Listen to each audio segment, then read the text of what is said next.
YP math classes में मैं यशपाल सिंह आपका स्वागत करता हूं। देखिए, जो विद्यार्थी मेरे चैनल पर पहली बार आए वो चैनल को सब्सक्राइब करें तथा वीडियो को देखने वाले विद्यार्थी वीडियो को लाइक ज़रूर करें। आज हम पढ़ रहे हैं आपकी कक्षा 8 की प्रश्नावली 11 क्षेत्रमति 11.1 का क्वेश्चन नंबर 2। क्वेश्चन नंबर 2 में कहा गया है कि श्रीमती कौशिक के पास चित्र में दिए अनुसार एक वर्गाकार प्लॉट है ना। एक वर्गाकार प्लॉट है, इसके बीच में वह एक घर बनाना चाहती है तथा शेष जगह में बगीचा विकसित करना चाहती है। तो 55 रुपये प्रति वर्ग मीटर दर से बगीचे को विकसित करने में व्यय ज्ञात कीजिए। तो हमें क्या करना है, बगीचे का क्षेत्रफल ज्ञात करना है। क्या करना है, बगीचे का क्षेत्रफल ज्ञात करना है। अब देखो बगीचा कैसे बना हुआ है, ये वर्गाकार प्लॉट है। वर्गाकार प्लॉट में से ये आयताकार घर बना हुआ है, वर्गाकार प्लॉट है उसमें से आयताकार घर बना हुआ है। तो वर्ग के क्षेत्रफल में से हम आयत का क्षेत्रफल क्या कर देंगे, घटा देंगे। तो काय का क्षेत्रफल बचेगा, बगीचे का। काय का क्षेत्रफल बचेगा, बगीचे का क्षेत्रफल बचेगा।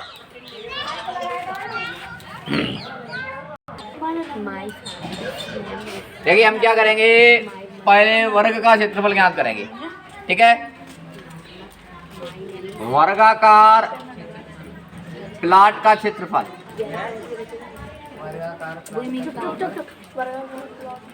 तो वर्ग का क्षेत्रफल क्या होता है, भुजा गुणा भुजा। क्या होगा, भुजा गुणा भुजा या भुजा स्क्वायर। तो वर्ग की भुजा कितनी है हमारे पास, 25 इंटू 25 का गुणा 25 से करोगे तो 625। और क्षेत्रफल ज्ञात कर रहे हैं तो मीटर स्क्वायर। बात समझ में आई, क्षेत्रफल ज्ञात कर रहे हैं तो मीटर स्क्वायर। अब घर है और घर कैसा है घर कैसा है, आयताकार। तो आयताकार घर का क्षेत्रफल, तो देखिएगा आयत का क्षेत्रफल क्या होता है, लंबाई गुणा चौड़ाई होता है। तो बताइएगा आयताकार घर है, उसकी लंबाई कितनी है,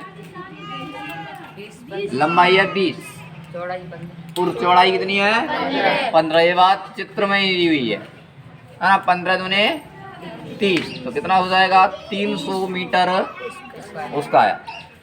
अब बात समझने की कोशिश करना, ये पूरा प्लॉट है, प्लॉट में से इस स्थान पर हमने घर बना दिया है और जो शेष जगह है वहाँ क्या हुआ है, बगीचा है। तो बगीचे का क्षेत्रफल ज्ञात करना है, बगीचे का क्षेत्रफल। तो बगीचे का क्षेत्रफल कैसे ज्ञात करेंगे, प्लॉट का क्षेत्रफल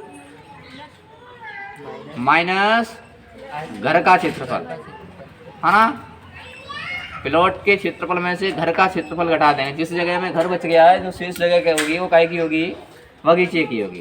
तो देखिए प्लॉट का क्षेत्रफल कितना आया था 625 और घर का क्षेत्रफल कितना आया 300। तो घटा के कितना आ जाएगा 325 मीटर स्क्वायर काय का क्षेत्रफल हो जाएगा, बगीचे का। अब आगे प्रश्न में कहा गया है कि इस बगीचे को विकसित करने में 55 रुपये प्रति वर्ग मीटर की दर से कुल व्यय ज्ञात कीजिए। तो मैं लिखूंगा चूंकि 55 रुपये प्रति वर्ग मीटर स्क्वायर की दर से बगीचे को विकसित करने का कुल व्यय, बगीचे को विकसित करने का कुल व्यय,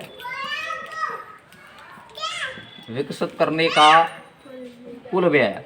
देखिए 55 रुपये प्रति मीटर स्क्वायर का अर्थ हो गया कि 1 मीटर स्क्वायर का खर्चा कितना होता है, 55 रुपये। कितना होता है, हमारे पास कितने मीटर स्क्वायर है 325। तो 325 का 55 से क्या कर लेंगे, गुणा करेंगे तो कितना आएगा, गुणा करने पर हो जाएगा 17,875 रुपये। यानी कि बगीचे को विकसित करने में कुल व्यय कितना हो जाएगा 17,875 रुपये। समझ में आई बात। हाँ, बगीचे का आप लेट आए थोड़ा सा, पुनः सुनो सभी विद्यार्थी, पुनः एक बार और देखेंगे। ये एक वर्गाकार प्लॉट है, इस वर्गाकार प्लॉट के बीच में एक घर बना हुआ है और जो शेष जगह बची है वहाँ बगीचा लगाया जा रहा है। तो देखिएगा वर्गाकार प्लॉट का क्षेत्रफल, वर्ग का क्षेत्रफल होता है भुजा गुणा भुजा। भुजा कितने की है 25 की, तो 25 गुणा 25 करें तो कितना हो जाएगा 625 हो जाएगा। अब आयताकार घर का क्षेत्रफल ज्ञात करेंगे तो आयत का क्षेत्रफल होता है लंबाई गुणा, तो लंबाई कितनी है 20 और चौड़ाई कितनी है 15। 20 × 15 करोगे तो कितना हो जाएगा 300 हो जाएगा। कितना हो जाएगा?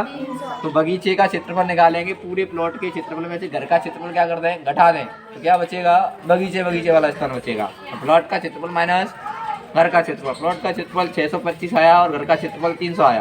कितना बचा 355 रुपये प्रति मीटर। उसके इधर से बगीचे को विकसित करने का कुल मूल्य, हमारे पास बगीचे का क्षेत्रफल है 325 और 1 मीटर पर कितना खर्चा हो रहा है 55।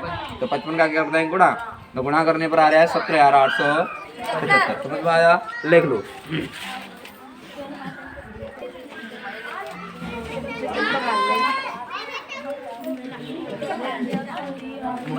देखिए प्रश्न संख्या 3 और प्रश्न संख्या 3 में कहा गया है, जैसा कि आरेख में दिखाया गया है आपको, ये एक बगीचा है जिसके मध्य भाग में कैसा है, आयताकार, कैसा है, और इसके दोनों सिरों पर क्या है, एक अर्धवृत्त लगा हुआ है। इधर भी अर्धवृत्त है और उधर भी।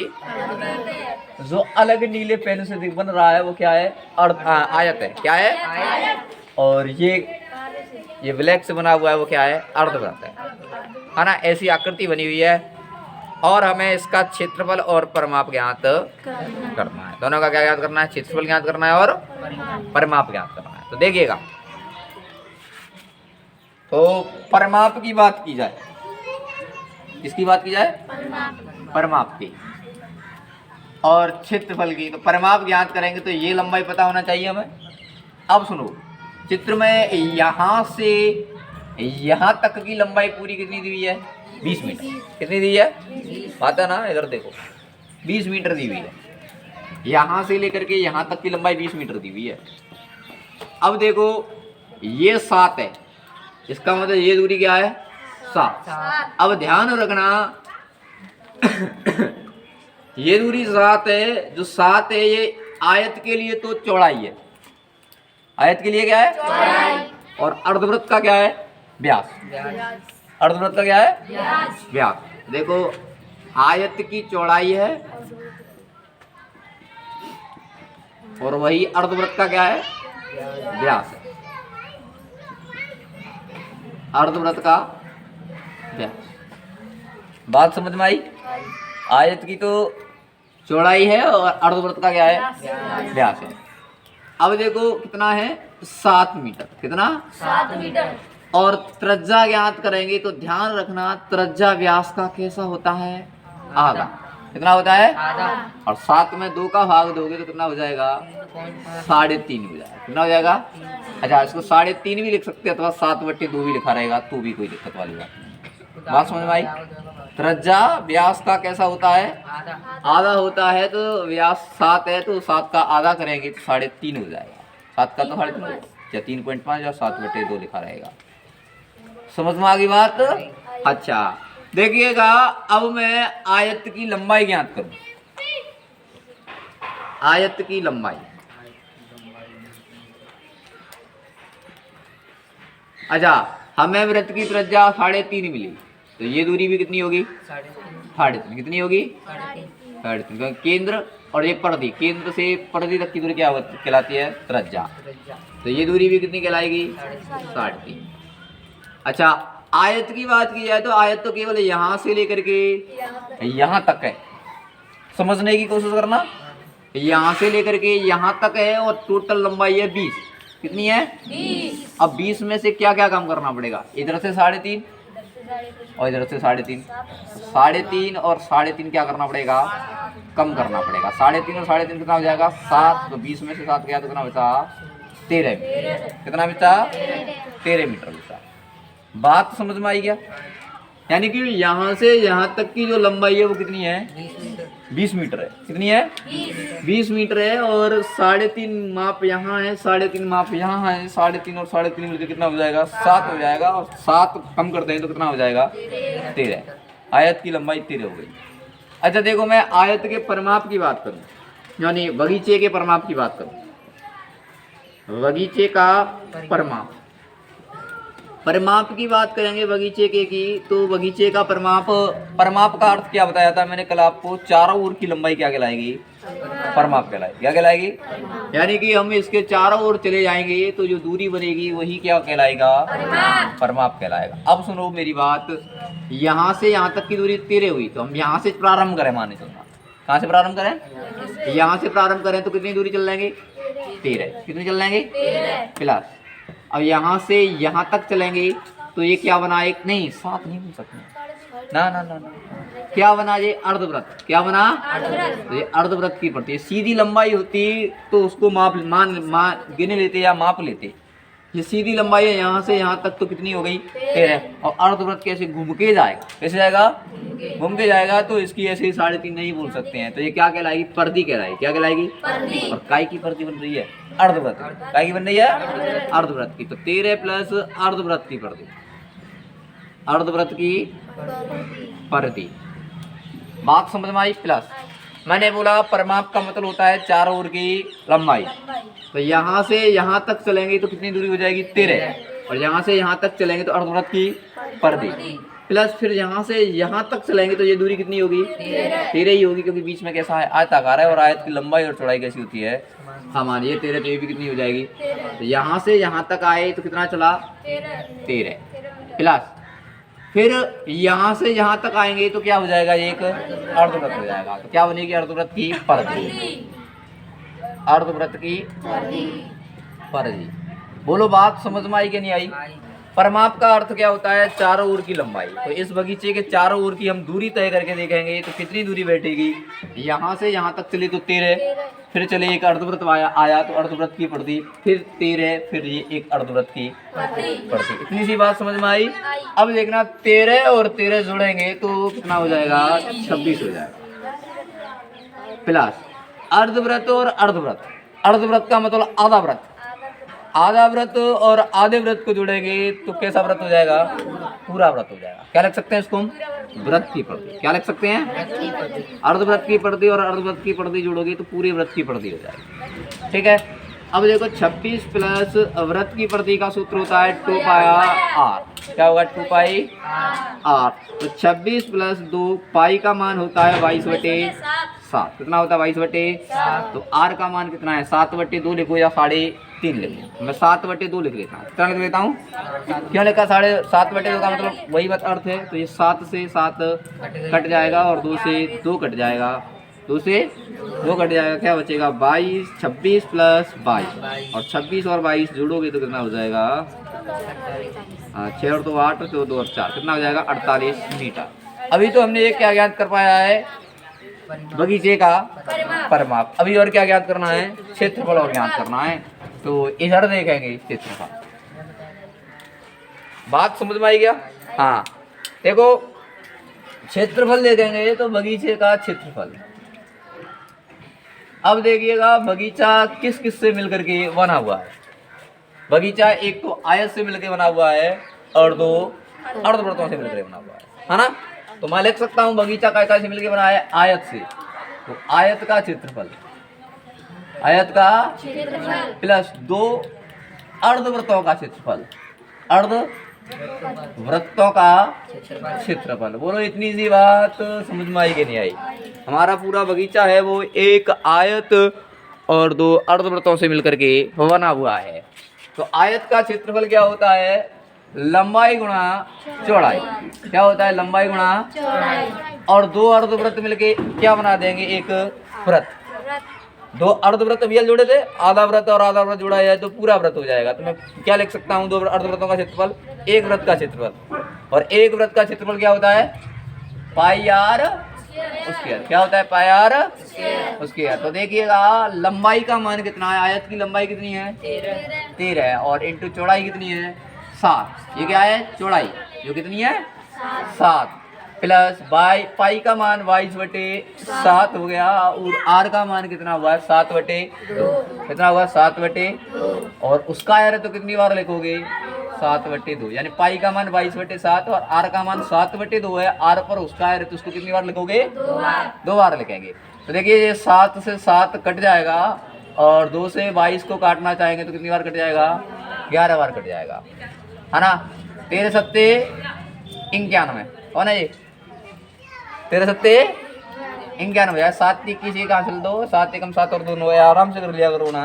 प्लस 11 सत्ते 77 बटे 2, तो देखा जाए तो 91 प्लस 77 बटे 2 का मतलब 2 का भाग दोगे 3 दूने 6, एक बचेगा 17 हो जाएगा, 8 दूने 16, एक बचेगा 10 हो जाएगा, 5 दूने 10। इनको जोड़ेंगे तो कितना हो जाएगा? ये 0.5, 8 और 1 9, और 9 और 3 सॉरी ये पॉइंट नहीं है यहाँ बीच में, 9 और 3 12, तो 129.5 मीटर उसका काय का मान हो जाएगा, क्षेत्रफल का हो जाएगा, और ये काय का हो जाएगा, परिमाप का। बोलो बात समझ में आई? तो लिखो, और वीडियो को देखने वाली वीडियो को लाइक तो जरूर करें।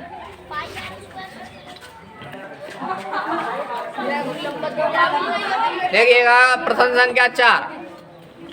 प्रश्न संख्या 4 में कहा गया है कि फर्श बनाने के लिए उपयोग की जाने वाली टाइल समांतर चतुर्भुज के आकार की है, जिसका आधार कितना है 24 सेंटीमीटर और ऊंचाई कितनी है 10 सेंटीमीटर। यानी कि हमारे पास समांतर चतुर्भुज के आकार की टाइल है ना?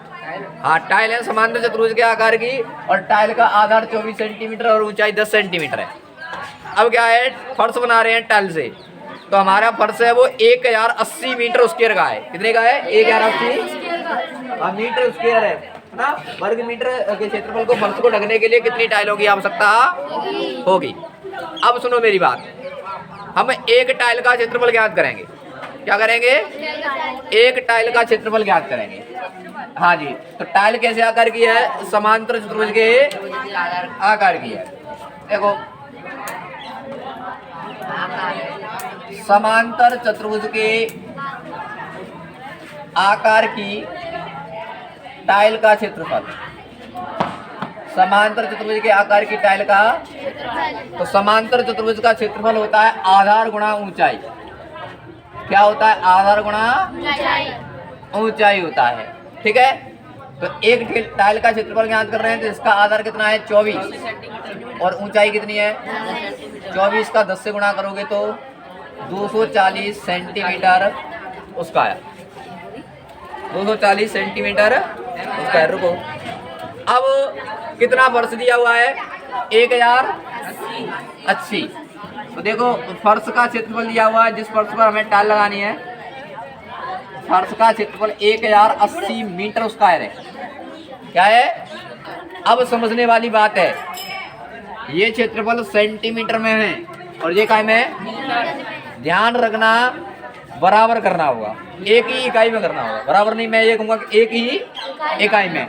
अच्छा, 1 मीटर में कितने सेंटीमीटर होते हैं? 100। कितने सेंटीमीटर होते हैं? तो हमारे पास 1080, जब मीटर को सेंटीमीटर बदलते हैं तो कितने का गुणा करते हैं? 100 का। लेकिन ध्यान रखना, ये मीटर स्क्वायर है, तो कितनी बार गुणा करेंगे? 2 बार गुणा करेंगे। कितनी बार गुणा करेंगे? 2 बार गुणा करेंगे। बात समझ में आई? ये मीटर है, मीटर को सेंटीमीटर में बदलना है, तो मीटर को सेंटीमीटर बदलते हैं तो 100 का गुणा करते हैं। ये उसका है घात 2 बार, तो कितनी बार गुणा करेंगे? 2 बार। तो इसका यहाँ से गुणा करोगे तो 1080 के पीछे कितनी जीरो हो जाएंगी? 4। कितनी हो जाएंगी? Centimetre square. ये टोटल क्षेत्रफल हो गया फर्श का। अब एक टाइल दी हुई है, एक टाइल कितने की है? 200। तो इसमें इसका क्या दे देंगे? भाग। तो काय की संख्या आएगी? टाइलों की। टाइलों की संख्या, टाइलों की संख्या बराबर देखो, 1080 के पीछे 4 जीरो हो जाएंगी बटे 240, तो 1 जीरो से 1 जीरो कट जाएगा। 24 का इसमें क्या दे देंगे? भाग दे देंगे। तो मेरा मानना है 24 पंजे 1 मिनट रुकेंगे, 24 का इसमें क्या देंगे? भाग देंगे। रुको रुको, ठीक है, 1 जीरो से 1 जीरो कटेगा, 24 का इसमें भाग देंगे तो 45,000 आएगा। तो टाइलों की संख्या कितनी हुई? बात समझ में आई? तो देखो, धन्यवाद, आज के लिए इतना ही काफ़ी है।